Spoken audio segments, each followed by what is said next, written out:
Déco dans le présent pour mieux construire l'avenir. La chronique d'Interentreprise avec Francette Florimond. Bonjour, j'espère que vous allez bien. Nous avons vu hier que partout dans les Outre-mer, les élus locaux se heurtent aux services déconcentrés de l'État que sont la DEAL, l'ADEME, l'IFREMER, etc. et que souvent les préfets n'y peuvent pas grand-chose. Harry Chalus, le président du Conseil régional de Guadeloupe, l'a résumé. Je cite.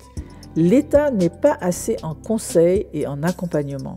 Il se contente d'être dans le contrôle de la légalité et dans l'alourdissement des process, notamment dans la gestion des fonds européens.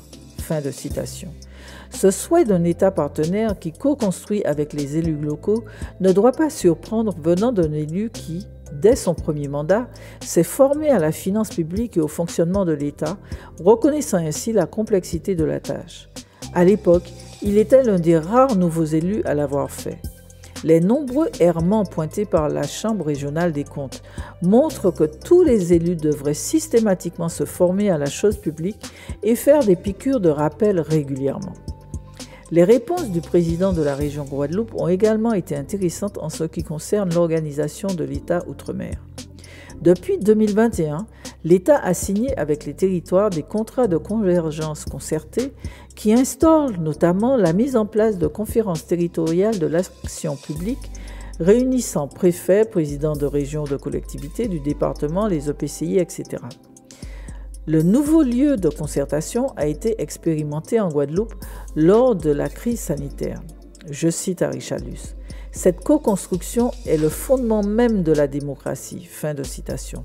Mais ici aussi, il constate qu'on peut être assis à la table, mais sans que les observations des élus locaux ne se reflètent dans les décisions finales prises par l'État. Encore un fil rouge qui traverse tous les Outre-mer.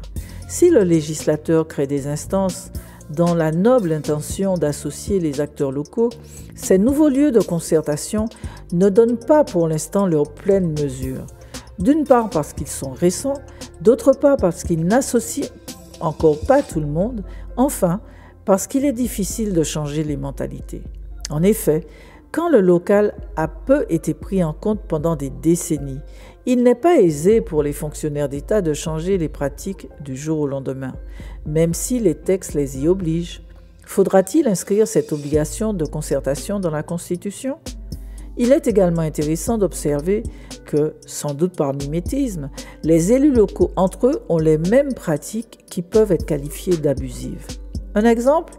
En Martinique, les programmes opérationnels pour les fonds européens sont élaborés par la seule collectivité sans associer les acteurs économiques. En résumé, pour rendre le fonctionnement de l'État avec les élus locaux plus efficace, il faudra une réelle révolution copernicienne à tous les étages, avec une vraie envie de travailler ensemble, au-delà des positions et des divergences, en gardant l'œil rivé sur le seul objectif qui vaille, à savoir le bien-être des populations. La suite demain, prenez soin de vous. Déco dans le présent pour mieux construire l'avenir. La chronique d'Interentreprise avec Francette Florimond.